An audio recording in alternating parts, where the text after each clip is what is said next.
Diba? Sunshine is up. Yan. Uwi na tayo sa bahay pero hindi pa. May papasyalan tayong mga ka-sunshine. Tara, daanan natin si Patrick sa school. Pero naggaling siya nasa mall siya naghihintay. Tara! Natin si Patrick. Yan. Oh, yan si Patrick. Nag-commute siya sa school. Ito ka na. Nasa itaas. Adon. Hindi makita ang intro yun. Hindi makita ang bukasan. Ayan. Kirin. Punta kami sa ngayon registry.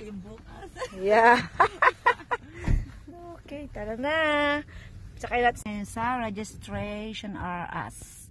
Sinamahan natin si Patrick para sa kanyang health card registration.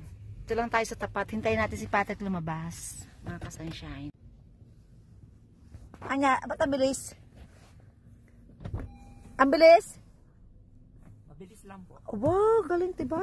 Wala pang 5 minuto. Hindi pa nag-iinit kami. Ang bilis na naman. Mabilis talaga, no? Grabe.